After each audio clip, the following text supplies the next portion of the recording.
Abanda big Gaza, big up on yourself. They are so many that they are in tunnel. Amanya Gaza, Uganda. Fiki Gaza, when we jogera ku music industry Uganda. Kituufu okugamba nti yegwomu ku bayimbi abakyasiza okuba n'emikisa. Ebyaddala kubanga zobusi nzo barabara mbanga yenkubye kati. Ngoma singa nyingi nnyo naye fame tuyinza okuba nga tugikolera ebbanga tono. Myezi ng'esatu oba ena. Fiki Gaza, before okubeera ng'otandika okuyimba walinga okola biki nga omuntu? Nze nga sinatandika kuyimba. Twabeeranga ku street nga olinayi sometime. Beera ku street ya budiibudiibu shegera. Yes. Oyiribyekano oyiribyekani nga tobeera ku kaalo kintu kimu. Gusiba kuletedde kati kadiro kakutudde kyokudde oshegera. Kwegamba okutwaliziramu amwabeeranga mu bulamu obw'okweyiya. Ebyakweyiya n'okusoma ku scrap ebyo biki. Wenjogera aku Fiki Gaza abantu abasinga obungi mugenda kundiretinga with some artist but olunaku lwaleero tugenda kubanga tudiscussinga ku bintu bingi nnyo. Fiki Gaza, kayimba ki kewasooka ddala okuyimba bulamu bwo n'ogamba nti kana kayimba ke kaatandika? Nalina obuyimba amabegako nga bwa just bwa mikwano gyange nga bukomawo bataano bange. Naye kati akansitudde banana. Before banana, idea etandika okubeera nga orekodinga oluyimba luneeno yajja etya? Idea nalabira ku bangi nga bataano bange kigira nga nabo basobola okuyitamu nga ndaba kyanguwa nga kisobokera ddala. Bataano bo ngaani? Bataano bange abamu ndabanga oluusi natambula nabo. Abamu babamanyi. Alien skin? Ng'oyo naye. Palaso? Oyo natambulanga naye kamishegera. Baana alabiranga kubunga ndaba abantu nga nze ate bayimba kyokuyimba nti kasita wange osooka ki. Ate kintu kasita wange okyagala kituukirira the tugambe nti Chameleon and Palaso is one of the people abakwesipaling kubanga oyingira endongo. Palaso Dr. Jose. Ki ekyasingira ddala okukuwaliriza okubeera nga ogamba mutuufu kino ekintu nkyegombe? Ebintu bingi byegombe nga wakati lamba okuyimba sometime oba ova mu Ghetto eyo osobola ofuna ate nawe neddala ate noyamba ku banno. Kati kisinziira ate jjukira eri muntu yemalirira kitegeera ekyo olina embwa y'amaanyi. Abatulaba olunaku olwaleero tulina wano eno emakingire mwana mulezi gwe bayita Fiki Gaza and of course is one of the artists abazze nga bafulezinga ekintu kyabwe nekibikamu okubeera nga it's a problem mu ggwanga Uganda. Chemistry yali etya ng'okola kana akayimba ne remix mu studio? Akayimba kabanana. Chemistry kyeki? Kiki kye mwayina bukodyo ki obwaliwo awo nga mukola kana akayimba kabanana mu studio ngamba akasookera ddala original? Bukodyo bwali bulungi kubanga oluyimba nga lwawaggulu kuba vibe ejjaluzi ngateekamu ekigoma nogamba njagala ekintu kitambulawo kiti naye nakikuba wali. Nayenza okusinziira ku kyendaba n'okusinziira ku experience gye wanyumya nti wali ne Chameleon. Sooka onyumye ku experience eyo wali ne Chameleon mu campaigns ze. Chameleon twalina mu campaign nga original nakubamu okutambuza wa street. Kati nga totugambayo tusinga kuba na kiguli nga ate tetukola kunywa training. Training tugikola tuba twagadde nange ate ekiguli tusinga okukola tusinga oba nakyo tubeera nyo kugaddiza abayimba. So awo wagiira okumitingira Chameleon because walinamu ebikonde and other. Kati Chameleon njagala nnyo the first time waliwo bakisimu iPhone 11 nawebakonga zakafuuna naye nga sigwe bagiddeko alina omuntu gwe yagiwadde amukwate mu vidiyo kati ndooza naaleka ne bagiwa. fawa mukubaji komyanga tuli solid shegera maji tracing ne mujinonya pake maji kuba fera gero kubimanyi so gina mu ghetto no manya ntikati mwana weno tingano weno bakoze bisango wali yeah Fiki Gaza ninga obayinza jukira bubi naye zidukiranga yali mu Gaza zenatete yayimini kawembe nkawembe batano bange banji naye batano bange bakasha naye batano bange ba Mustafa Shibu abantu banji bali batano bange okuyimba kuneno lwaki abana ba ghetto abisere bisigo bungi ko batwalanga option yo kayo kwino batasambula okuyimba lwaki the only solution no kuwe in fact there are two options okuwe bikonde no kuyimba mu ghetto why is it that there are only options mwemule ekiroto ky'abana ba ghetto mu yasokera nga bayimbi ate ne bakwata ku banaabwe waba champion nakuwe bikonde ng'abadde atobye kiba kirungi walwana ennyo mumanyi bagamba omuntu walwana ennyo alina osasula so ng'abanga champion abadde akolerera ekyo bakitabirako obulamu obulungi ewanayambako n'obanyini jimu zibeereyo nga zeetaaga ebirwanyisa biki kati okuyimba nako studio zeetaagisa batusasuza sometime kigira kati osogamba nti kati nze nkola studio batano bange ebigego tebajja sasulanga bbeeru bajja bakola projects zaabwe tomanya for the first time okutegeera obulungi mu ndongo eno nakumanyira ku palaso yakuwanikayo ku page ye after yatuukawo here and there oluyimba ne lukola nnyo mabala because ntera nnyo okubeera mu nights naddala mukolo oluyimba ne lukuba nnyo original njogera ku original simanyi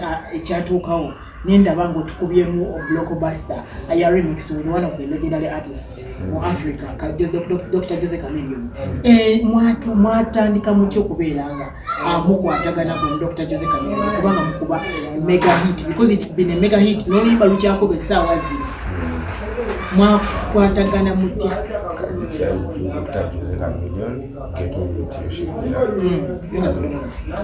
Dr. Chameleone Ghetto Youth shegera abera nino ate muntu amanyi embeera naberanga naye nga kimanyi okukola okuyimba kati nali ku birthday ya Palaso nali performinga naluyo nga aniyo yayimba yagamba Palaso asokwe kumugamba yoli fiki omumanyi watambulanga naye naye fiki ngambe wavaawo aje walotogera oluyimba luki lungi nakukola ki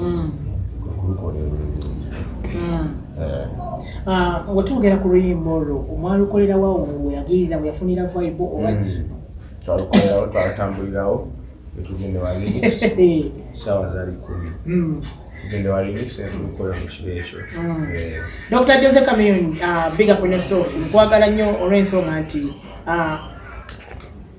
soko pozini mwa wafuna vibe n'omuyimbi ne weziba sawa 8 ogw'ekiro ba 10 agenda nalukolera kwa story eya mwana mulezi gwe bayita Khalifa Aganaga era naye simanyi njagala mukolere naye oluyimba mu maaso awo Khalifa Aganaga bava mu bbaala ekiro ne Dr. Jose Chameleone vibe ebakwata ku luyimba lwa gundi oluyimba lwa Kiboko Fire bagenda ku Black Market na Tete batuuka producer naye waliwo nga gundi alinnya ekikomera omwana owa Khalifa nga alinnya ekikomera nga ayingira munda nga producer talimu ne bagenda ewalala ewabbawa gye babasanga ne babatayiza paka ebakola remix so ebiseera ebisinga obungi Dr. Jose Chameleone mufuna vibe mu studio mufuna vibe ekiro ne mu recording ekiro still ebiseera ebisinga oluba mega hit ekyo kyo nkitesifayinzeeko nkimanyi nkirabyeko kuba abane vibe abakyakola nga asobola kikola ki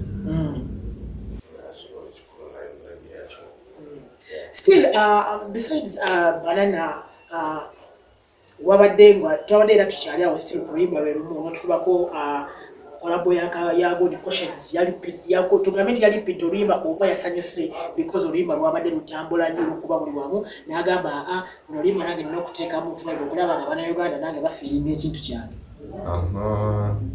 ekyo nkyogedde oshingira oluyimba balimukubamu awo nga yesite ngaali kuvako n'alwagala nnyo n'agamba mu nnyimba eziriko Uganda eziwuliriza zonna n'oluyimba lwesiimye okutuulamu. Kitegeeza oluyimba lwali lulungi naye nga tumanyi Abajamaika wekituuka ku dancehall music baba bakambwe nnyo. So muyimbi kyomulala gwe wandyagadde okubanga okola naye music? Andigadde principal Robert Kyagulanyi muyite mukoola tulaba bamuteekako enkokora mukoole se bakola kolabo ezex yakamwano ne Fefebusi bakakola no kolabo jo juzi labisa hizi tano Robert principal Robert Kyagulanyi Sentamu, big up on yourself my president, you know. Nenga message obo jiwulidde eno ekiraga ntukola y'akantu nekabukusama abatuuze. Kwegamba abantu ne bafiringa ku chemistry yammwe ababiri. Era bwe kiri. Ate omuyimbi mulala ng'ogyeko Dr. ng'ogyeko principal. Ng'ogyeko principal.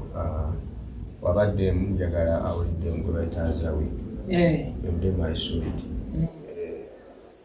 Yetuba tuyita. Akolera ebinyuma.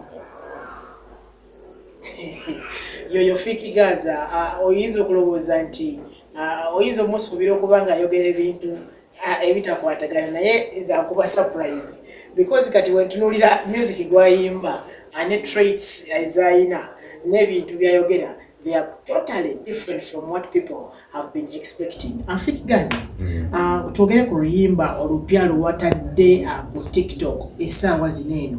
Oluyimba lukuba okufaako obufi alutambudde. Bwe ofuna maanyi ki agakola music n'atambula?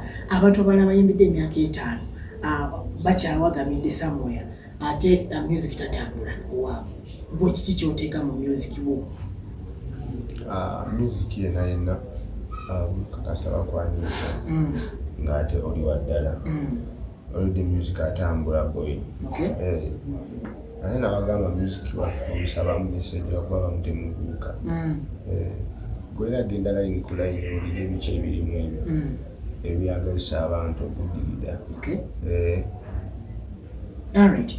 Go wenna atulaba essaawa zino zennyini oyinza okulowooza oyinza okutategeera kayimba kaneno because tebanakuwa mukapera and of course tonabakawulirano. Fiki Gaza atuwa akapera k'oluyimba olwo lupya oli mu kutambula essaawa zino eno tugende mu maaso.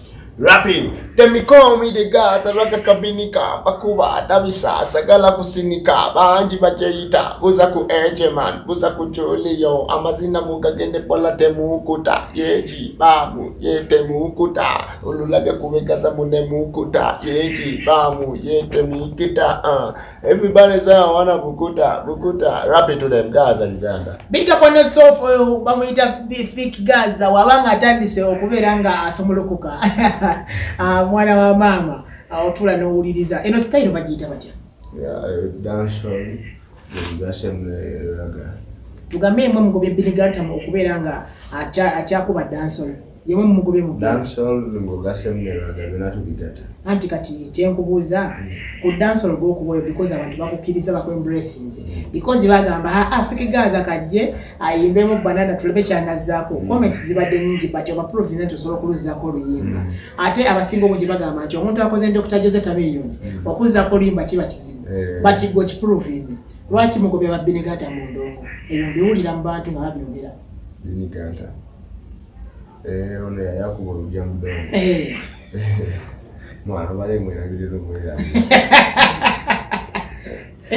oyo si mugobe mu ndongo yali wakabinyubayo takyali takyali kati kyali yali kati Fiki Gaza musajja wa tabu nnyo.